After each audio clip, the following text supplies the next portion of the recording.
Hello, and welcome to the Cat and Sam show, where we like to have a little giggle and a little talk. And today, I'm Cat, and this I'm is Sam. Sam. And we're going to talk about triangulation. Man, words sometimes. I like to chop them up and Yeah, what it means, what it is. Did you know the triangle is the strongest shape?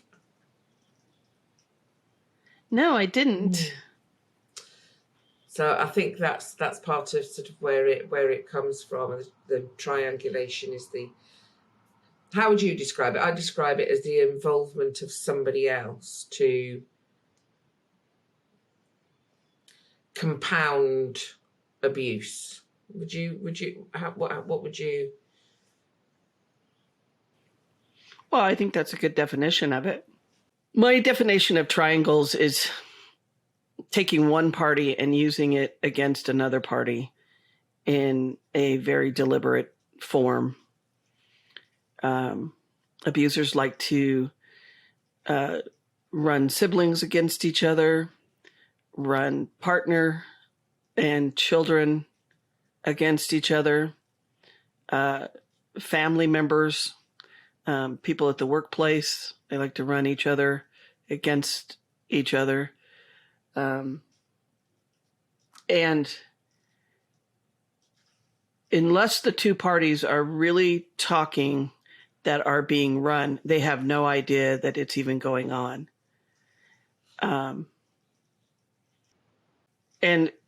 my understanding is it's best to run straight lines. So if I have a problem with somebody, I go to them and talk to them about it. And straight lines, no triangles was like a key saying that somebody told me a long time ago. I remember coming home and being told by the abuser that somebody said something or did something. And then I would go to the other person and say, this is what I'm being told that happened. And they're like, no, that's not how it happened. And then I have to try to sit there and figure out which one is telling me the truth and not even knowing that I'm in a game. Because there is, that in psychology where you can have like an accident happen out in front of your house and you can have different people in different positions and they all see things differently. So you do know that can happen and does happen in life. But when somebody's deliberately manipulating situations so that you're questioning, like, who's telling me the truth, and somebody's actually driving the lie. I suppose the easiest way we can think of it is when somebody's having an affair, isn't it? So, we know it's commonplace that they'll tell their lover, oh, my wife or husband, my wife or husband is, we don't sleep together, it's just for the kids, or they're a nightmare or whatever.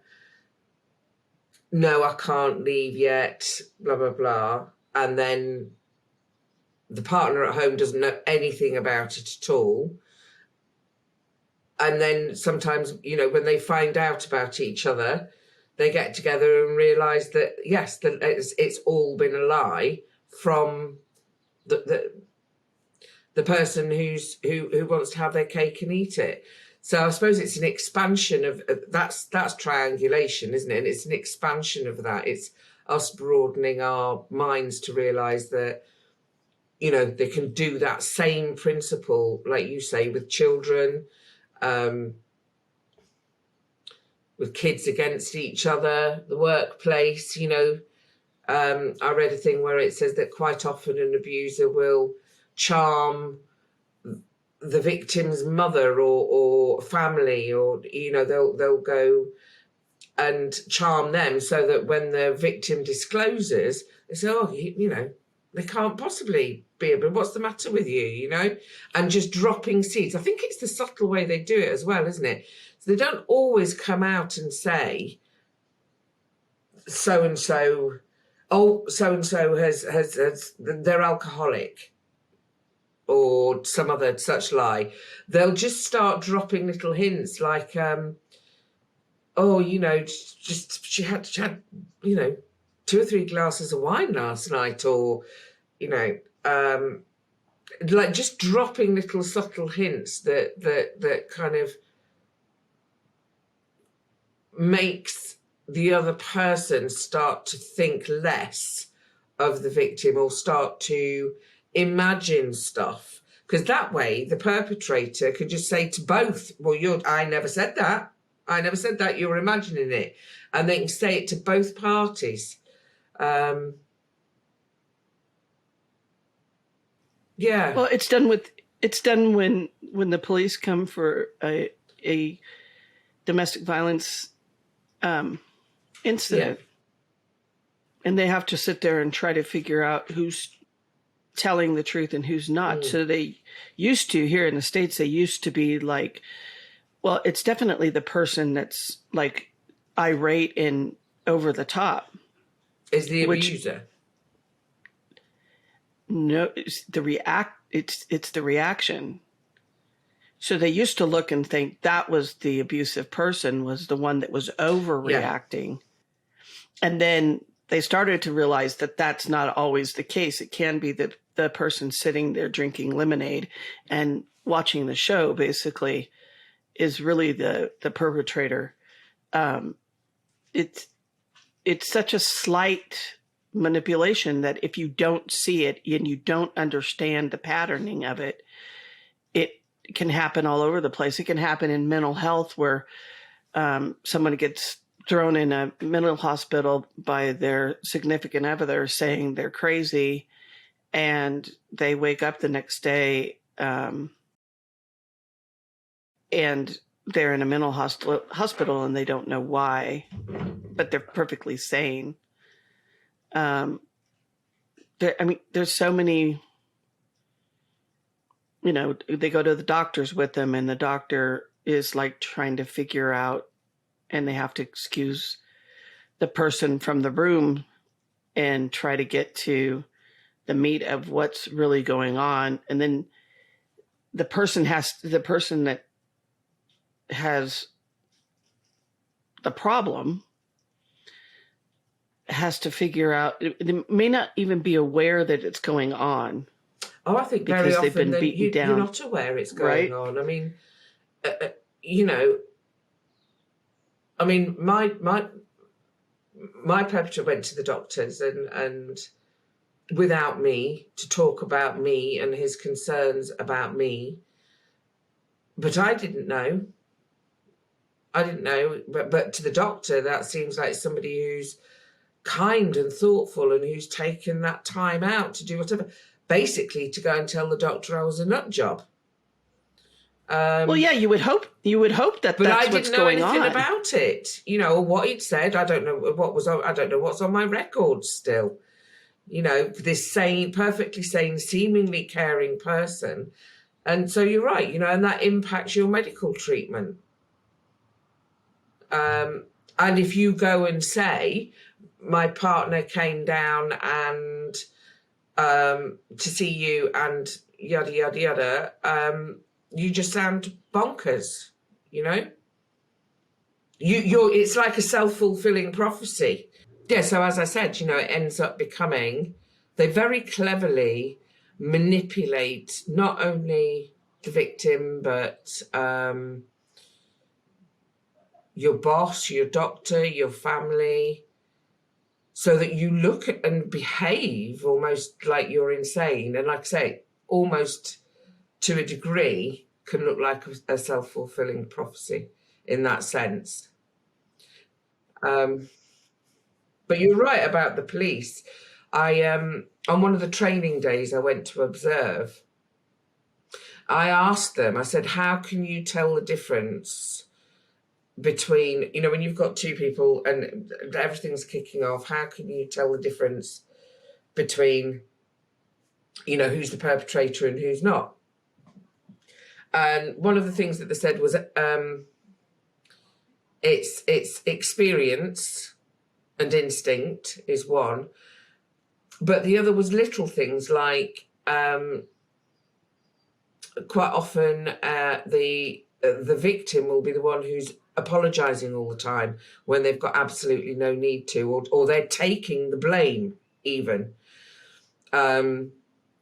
which is odd, you know, because people who abuse don't tend to say, you know, oh, it's me, it's my fault, and they never would when it genuinely is them.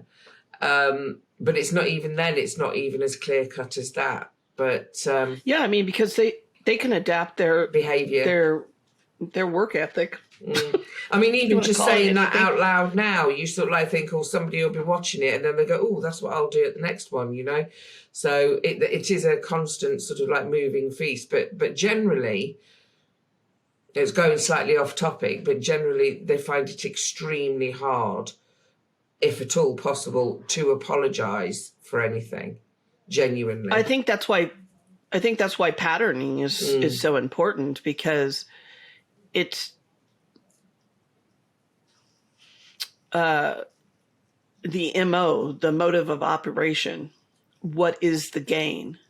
Where is the gain? How is that gain to be made in that patterning? Because you look at like, it makes me think of,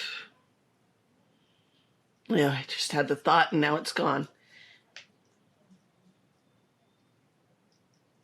When you go to a family gathering and the ride over there has been horrendous with yelling and screaming and carrying on, and you're upset, and then you go into the activity and they're happy, and the rest of the family is sullen because they're not sure like what's just happened and how it comes in. So they come across to the people that weren't privileged to what was said and done before, to why do they look so sad, or you know, they always seem so kind of to themselves and not engaging in this party. And it's all part of the setup that the abuser or perpetrator does. So you really look at and that really is part of the covert edge of the manipulation, where, you know, people always say things like, oh, he lost his cool. No, they don't lose their cool. And it can be a woman too. They don't just lose their cool. It's very calculated and deliberate in how they want to come across and to what degree. Absolutely. And I was going to say, sometimes they don't even need to lose their cool, like shouting and all the rest of it. Like with the driving, it can be something as simple as like driving like a lunatic, you know, driving really fast, taking risks, you know, making you, so you're in a nervous state before you even around and say, oh, look, you know, she's there all the time. But I just had a thought when you were talking. Do you think that triangulation could apply to love? If you think of love itself and how we see it in society, sort of like almost as a third person, you know, two people come together and they create this thing called love. And I know that sort of my interpretation of love and their interpretation of love is two very, very different things. And actually that using something against you, and especially as our society holds so much store by it, it was just a thought. It was just a thought as you were talking. Well, no, it makes perfect sense, because we're socialized to believe a certain way and to think a certain way. And, you know, there is this, like, it's kind of going off topic a little bit, but there is like this fantasy that happens from the love bombing for the perpetrator and for the the abused, that people on the outside see and go, oh my gosh, he brings her flowers, or look at the way that he interacts with her and is so thoughtful and kind and making sure that she's taken care of, and she, has a nice sit at the table, or, they come by and they're like, is there anything I can get for you? And they're at the party, and everybody's like, women are like, oh my God, he's so attentive. And he, so there's this drive of trying to fulfill that. And, some of it is, some of it is a desire that some people have of putting that out there in society, to feel like what movies say love is. Yeah. On both sides, even. I mean, I'm giving some to, the perpetrator that wants to have what society puts out there is the ideal. I was thinking, yeah, I agree. And I was thinking like this triangulation thing about how far it can reach, like the Bible, like people's faith. This is what our, God says you must do, or you can't be that. So that's not quite triangulation, is it? It's about God. So is that triangulation? Because it has to be another. Well, I feel like it can be, because it's taking what I think spirituality and religious stuff is really hard, because it's something. Spirituality and faith and religion are things that people hold dear and close. And so to come in there and for the perpetrator to come in there and slice that up can be wicked, because, oh, God doesn't want you to do that because it says so in the Bible. It's in chapter whatever. And it just can be weaponized. That's what I was thinking about. It is triangulation. There's that weaponizing again, isn't there? Of people and things that you love and care about, and who love and care about you, and the disruption of that somehow and destabilization of that is key to the abuser, isn't it? Well, and that's why, yeah, because that's why I was talking about the MO and how people look at things and say, what's the drive here that somebody's trying to drive? To isolate you. I think, the more isolated a victim is, the more room the abuser's got to maneuver, basically. So I think I don't know if anybody else has any other ideas. If they're able to comment or put them forward, that would be great, or ring the bell and share. But I think for me, I think it's probably the isolation. It's an isolation tactic, as well as all the others. That disruption, that's kind of making you question relationships that were on solid ground before. And especially the relationship with yourself. Yeah. Yes, the relationship with yourself. We forget about that. You're right. Well, you can't see around corners. No. If you don't think there's any corners. No. And today, I guess we talked about corners. We did. 3 of them in a triangle. Straight lines, no triangles, straight lines. Go straight to the source. And I'm going to go straight to you and tell you how much I love you and appreciate the fact that I get to talk to you and have conversation with you. And we hope, Sam and I both hope that you enjoy what we have to say and that it brightens your day and gives you a little bit of a nugget to go, yeah, I never thought about it that way. Well, you brighten Bye, my Sam. day. Bye.